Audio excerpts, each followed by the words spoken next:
kubyumva akimara guhiga uwo muhigo Imana izibura inda ye. Guhiga umuhigo shajya uhiga imihigo ahise ujye uyihigura.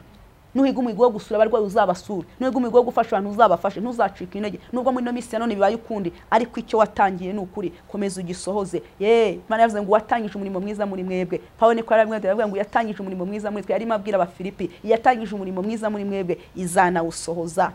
Haleluya. Ishimwe ryari ribonetse, ishimwe ribonetse amagambo arahinduka, ishimwe ribonetse nukurubyirwa neza, ishimwe ribonetse ari ibintu bihinduka. Imana ihimbazwe. Ngo hanyuma Bibiliya tubwira ngo Samweli arakura, ngo Uwiteka abana nawe, ngo nta jambo na rimwe Samweli ngo yigeza ko rica hasi. Reka nkubwire mwene data, iyo ukorera Imana neza, Imana iragushyigikira mu byo ukora. Naho utaba wumvise ijwi gusa utegetse, Imana ihita igenda igashyigikira icyo ukoze. Haleluya. Ihitite niba ugiye gusenga naho utakumva ijwi, ugiye gusenga ukandikaho umuntu ibiganza, ukorera Imana neza, Imana ihita iteraho kashi ikavuga ngo iragukijije mu izina rya Yesu, kubera ko runaka yankoreye, kubera ko kanaka yankoreye neza, nta kindi kintu kihishe inyuma, nuko nanjye ndamushyigikiye mu byo akora byose, ntago bizatakara hasi. Yesu ashimwe cyane. Haleluya. Wowe kiranuka ubundi ugira icyo ubaza Imana. Nta mukiranutsi w'Imana upfa. Ndavuga ngo nta muhanuzi ushobora gupfira Nyamirambo ukazukira Kicukiro iyo wakoreye Imana neza.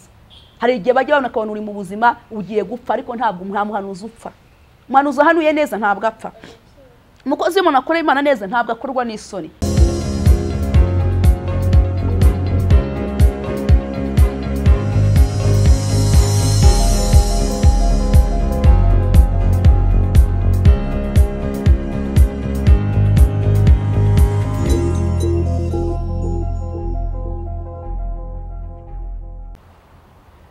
Yesu ashimwe cyane.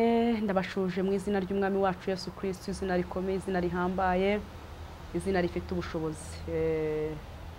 Nige Mama Debora ugarutse kubw'ijambo ry'Imana. Umuntu mwegeze kumwe arambura ngo tuzakwita nyuma y'ubuzima, hari ubundi buzima, nta kibazo ko umuntu wese azanyita, nta kibazo. Hanyuma ko waba utanze ari ubwa mbere, mfite umutware n'abana 6. Imana iduhana umugisha, ndi umubyeyi. Imana ibagire neza, Imana ibiteho, kandi ndushijeho kubakunda cyane ko buje uko bukeye, ku bitekerezo byanyu ndetse n'amasengesho yanyu tugenda tubona uburyo umunsi ku munsi. Rero mbere yuko ngira icyo mvuga, reka mbanze senga Imana. Mana yacu mu izina rya Yesu, izina rikora, izina rihambaye, izina rifite ubushobozi, izina rifite ubutware, izina rikora, izina rishyiraho, izina rikuraho. Ndagushimye, ndaguhimbaje ngo wayicyubahire, ngushimye kugira neza kwawe gukomeye, ngushimye ubuntu bwawe neza, uburinzi bwiza bwatubayeho, waraturinze uraturengera Mwami Imana mu minsi yatambutse. Hariho Mwami Imana ibikomeye bigoye tubera Imana, ntabwo twahuye n'imiraga n'imiraba twahuye nayo, ariko tubera Imana. Turagushimiye, turi bazima, waturwaniye intambara Mwami Imana, watanze ngo nyinshi zipfa ku bwacu, nuhabwe icyubahiro. Ngushimye ku bwa bene data nagiye mbona Mwami Imana bashima ko nyuma y'ijambo hari ibyakuretse, nyuma y'ijambo bizeye ko hari imbaraga bahawe. Ndabigushimye ku bw'imirimo n'ibitangazo wakoze Mana, uhabwe icyubahiro, wagize neza, ndabigushimiye. Rero ngwino ubane nanjye, uze gusozanya nanjye mu izina rya Yesu. Amen, amen.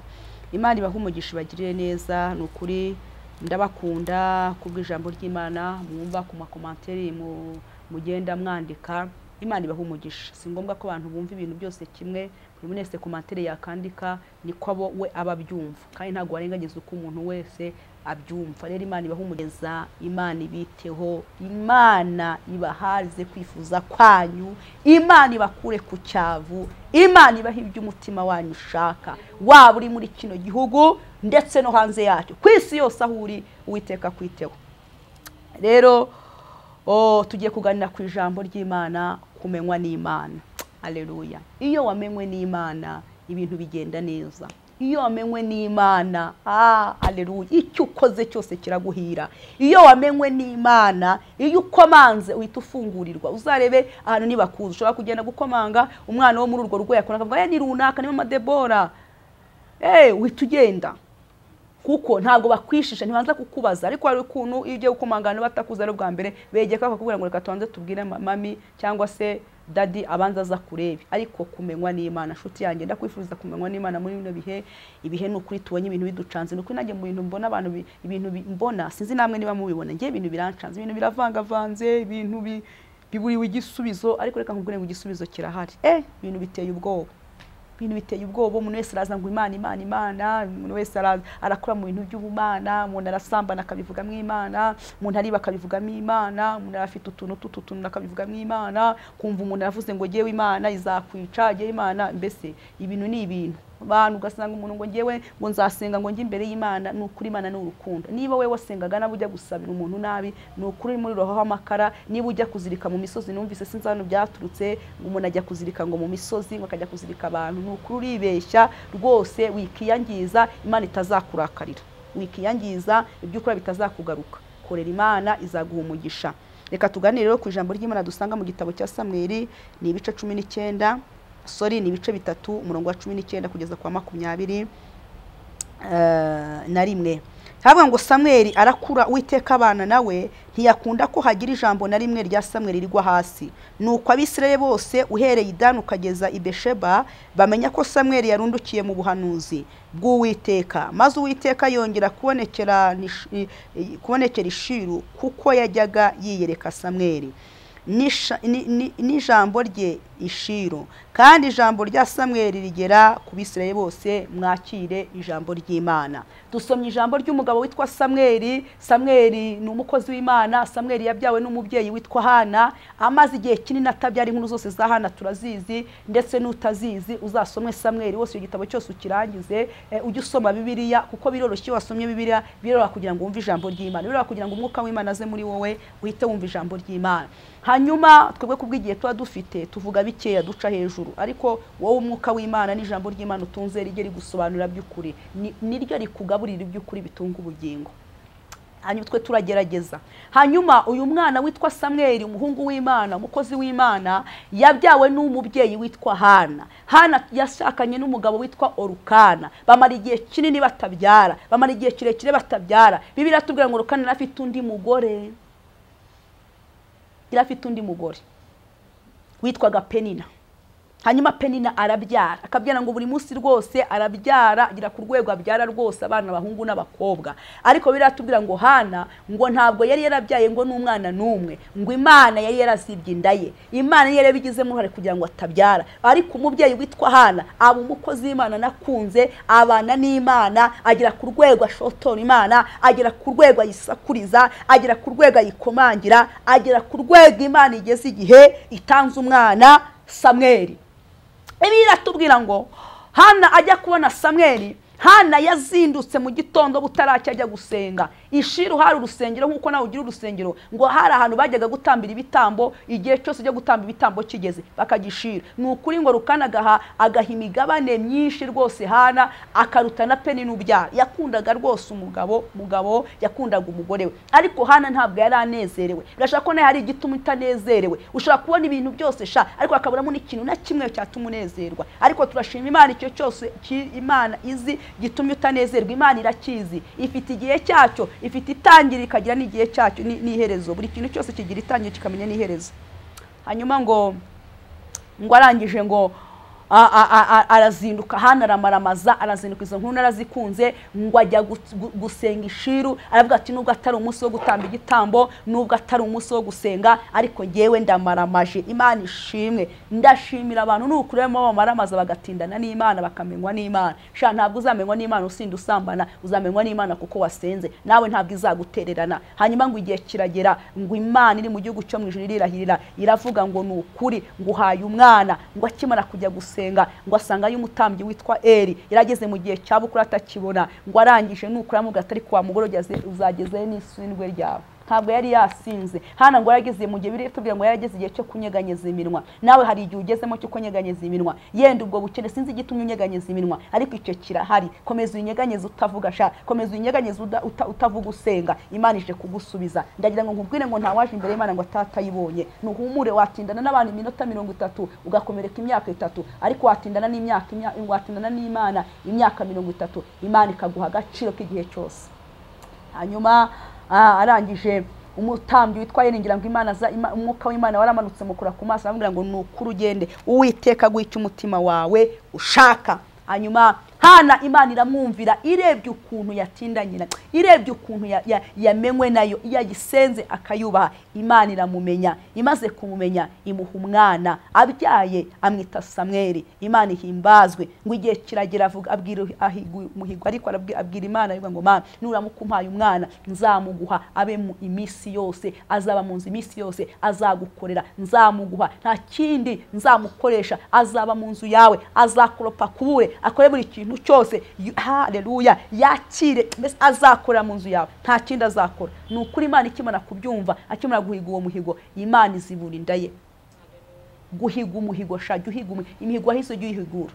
Nuhiga umuhigo wo gusura abarwayi uzabasura, nuhiga umuhigo wo gufasha abantu uzabafashe, ntuzacika intege. Nubwo muri no misi ya none bibaye ukundi, ariko icyo watangiye ni ukuri, komeza ugisohoze. Imana yavuze ngo watangije umurimo mwiza muri mwebwe. Pawulo niko aravuga ngo yatangije umurimo mwiza muri twe, yarimo abwira Abafilipi, yatangije umurimo mwiza muri mwebwe, izanawusohoza. Nuhumura utuze umutima, yatangije umurimo muri wowe, izawusohoza. Ntucike intege ku byo ubona, ukomeze usenge, Imana izakugirira neza. Ngo hanyuma rero iri jambo rya Samweli ageze hano, aravuga ngo Samweli ngo arakura, Uwiteka abana nawe. Samweli arakura ajya gukorera Imana. Nego ko ari ijambo rivuga ngo Elukana bajya gutamba ibitambo, ngo azabwira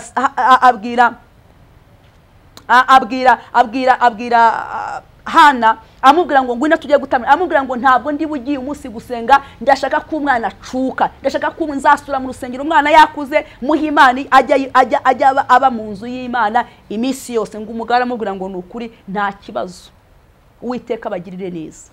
Haleluya, ishimwe ryari ribonetse. Ishimwe ribonetse amagambo arahinduka. Ishimwe ribonetse nukurubwirwa neza. Ishimwe ribonetse ari ibintu bihinduka. Imana ihimbazwe. Ngo hanyuma Bibiliya tubwira ngo Samweli arakura, ngo Uwiteka abana nawe. Ngo nta jambo na rimwe Samweli ngo yigeza ko rica hasi.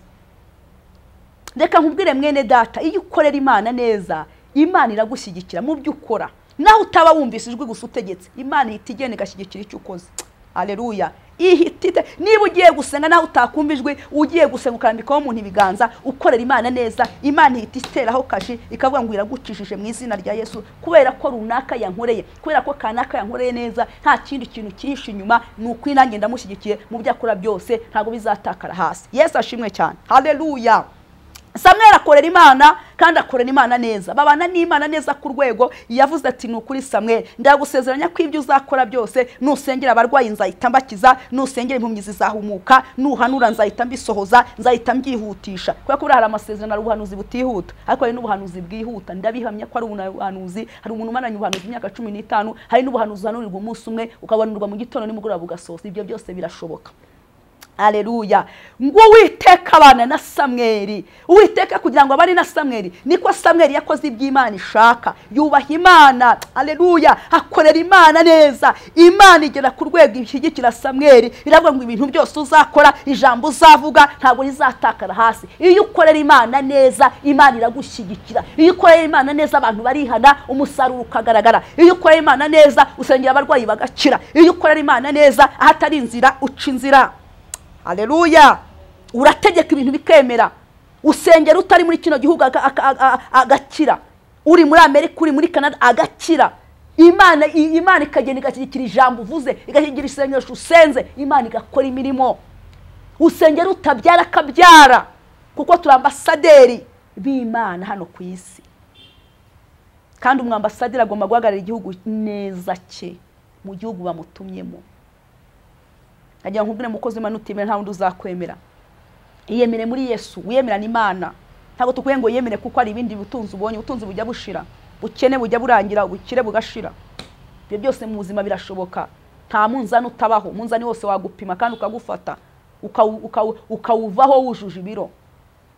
Hanyuma ngo ijambo ry'Imana ratubwira ngo Mana ishimwe, haba ngo nuko Abisirayeli bose uhereye i Dani ukageza i Besheba bamenya ko Samweli yirundukiye mu buhanuzi. Barabimenya, bamenya ko Samweli umukozi w'Imana. Ukwiye gukorera Imana bakabimenya, abaturanyi bakabimenya, mu rugo rwe bakabimenya, ukagira ibintu wanga. Kuvanga uko runaka ngo runaka se we ntarya biriya, runaka se ntiyambara uriya mwenda. Oya, runaka ni runaka, ariko wowe ni wowe. Haleluya. Samweli akorera Imana, agira ku rwego Imana imushyigikira, agira ku rwego ijambo avuze ritari sohozwa. ngo idani, haleluya, barabimenya, bamenya ko ari umuhanuzi uhanura Uwiteka, bamenya ko abana n'Imana. Ndagira ngo nkubwire wowe ukorera Imana, wowe ukijijwe, kizwa abantu babimenye, kizwa aho utuye babimenye, aho ukorera babimenye. Mana ishimwe. Naho wabona uvuga ngo uriba, ngo abandi ngo bariya ngo bakoresha gutya, ngo kwiba, ngo iminzani gutya, wowe kiranuka ubundi ugira icyo ubaza Imana. Nta mukiranutsi w'Imana upfa. Ndavuga ngo nta muhanuzi upfa ushobora gupfira Nyamirambo ukazukira Kicukiro iyo wakoreye Imana neza. Hari igihe bajya babona akabona uri mu buzima ugiye gupfa, ariko ntabwo nta muhanuzi upfa. Umuhanuzi ahanuye neza ntabwo apfa. Umukozi w'Imana akoreye Imana neza ntabwo akorwa n'isoni. Ntambara ziraza data akazirwana, abakurwanyije bagakorwa n'isoni bakihana ku bwawe. Mana ishimwe.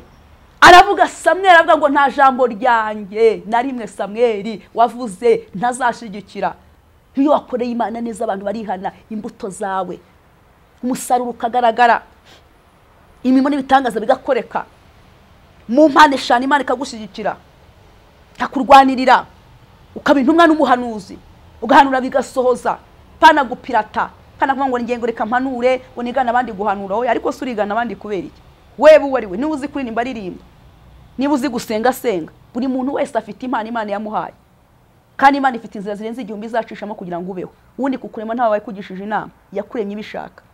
Ndagira ngo nkubwire, kumenywa n'Imana, menywa n'Imana mama. Numenywa n'Imana, Imana izakugira neza. Abantu bashobora kukumenya bakagusingiza bakagukomera amashyi, ariko ejo bakaguhinduka. Ariko Imana yakumenye ibihe byose ugendana n'Imana, utamwa, udakozwe n'isoni, utarebye hasi.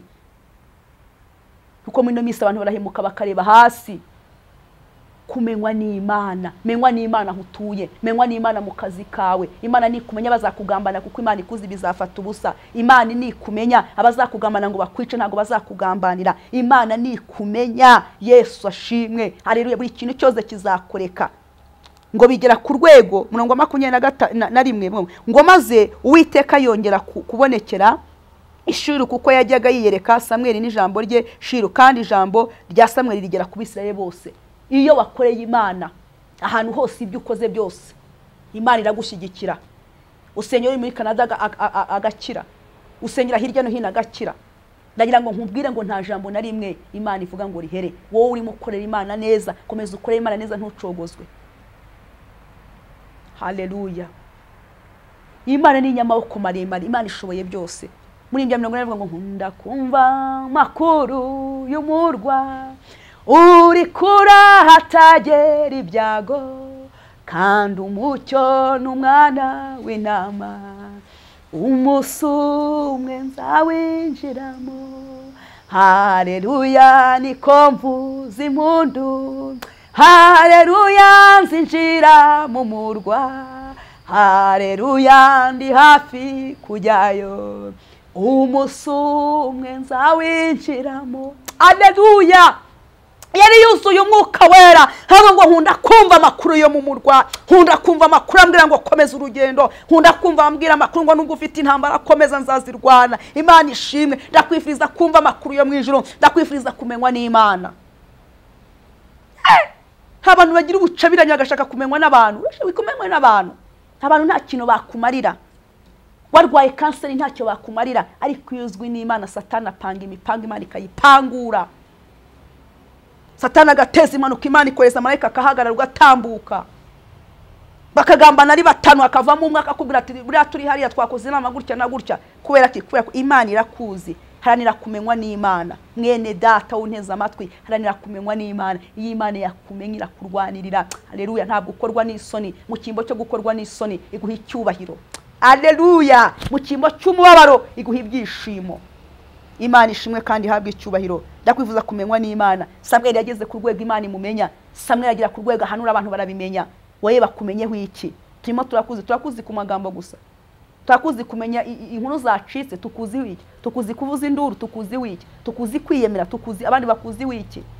Abantu bakuzi wiki ko ntago bazamenya byose, ariko nawe tekeza umutima kubwira ngo umutima urimo uragushinja. Ukuzi wiki. Menywa n'Imana. Numenywa n'Imana uzagera kure. Numenywa n'Imana izagukoresha iby'ubutwari. Reka dusome Imigani ibice 28:18 n'ubundi.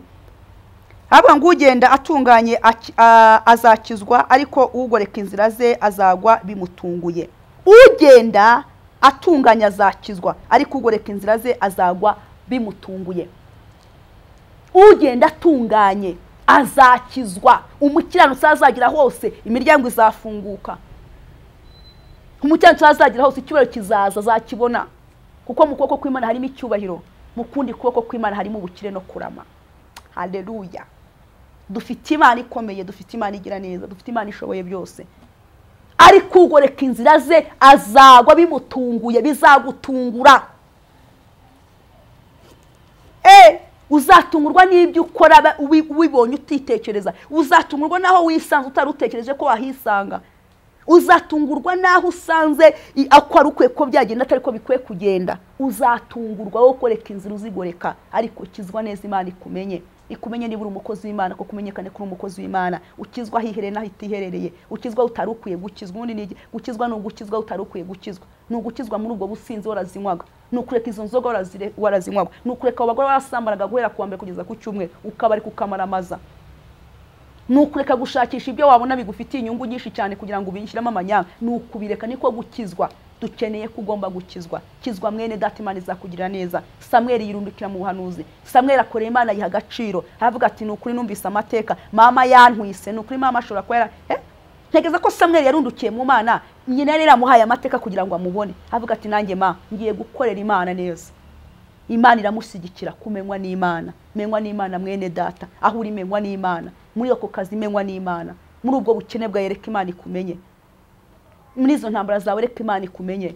Imana iragukunda, Imana ikwitayeho mu izina rya Yesu Kristo Nazareti. Wari ucitse intege, wari wihebye, wari wiganyiriye, ariko Imana irakuzi. Hari ibyo wari watunganyije bidatunganye, reka ubitunganye. Nyuma y'ubu buzima hari ubundi buzima. Mana data wa twese uri mu ijuru, mu izina rya Yesu, Imana yo kwizerwa no kuringirwa, Imana ifite ubushobozi n'ubutware, Imana ihambaye mu mbaraga z'umwuka wera.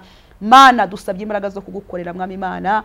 Abasaruzi babaye bake, ibisarurwa bibaye byinshi, ariko turagusabye ngo uhagurutse abasaruzi mu izina rya Yesu Kristo Nazareti. Uri umunyembaraga, uri umunyentwari, ushoboye byose, uragore ku ngoma, ushoboye byose, gitare cy'amahanga. Duteye intambwe umutere 99 uje kudutabara, dufata ukuboko twe tudugufashe twakurekura, ariko nudufata mwami Imana uradushoboza mu izina rya Yesu Kristo Nazareti. Mwami Imana, ibyo tugambiriye byiza, ariko dushyigikire kuko ushoboye byose mwami. Dusengeye abakozi bawe bari mu murimo, reka ubagire neza, ubahe imbaraga, ubashyigikire, barwani, batsinde, banesheze muri byose, ntibazicwe n'inyota bari mu murimo wawe, ntibazicwe n'inyota bari mu rugendo, ahubwo ujye ubashoboza kuko ushoboye byose mu izina rya Yesu Kristo Nazareti. Urakoze kubikoreye kwibahisha. Dusengeye abarwayi nibakire mu mbaraga z'umwuka wera, abashomeri ubaha akazi, mwami bari mu ntambara uzirwane kandi uzineshe mu izina rya Yesu. Urakoze kitari cy'amahanga, uhindura imiti bimeze nk'ibuye, uyoroshye imere nk'inyama, uyejikiwe ko ushoboye byose. Mana utanga urukundo hagati mu bakozi bawe mu izina rya Yesu Kristo Nazareti. Mwami Imana, cyamaka umucyo bakamurikira mwami Imana bari mu mwijima, izina ry'Iteka nihabwe icyubahiro mwami Imana. Urangize intambara n'amakimbirane mu izina rya Yesu Kristo Nazareti. Uhagarike imiyaga kuko ushoboye byose, ufungura imiryango yafunzwe mu izina rya Yesu. Urakoze kubikoreye kwibahisha mu mbaraga z'umwuka wera.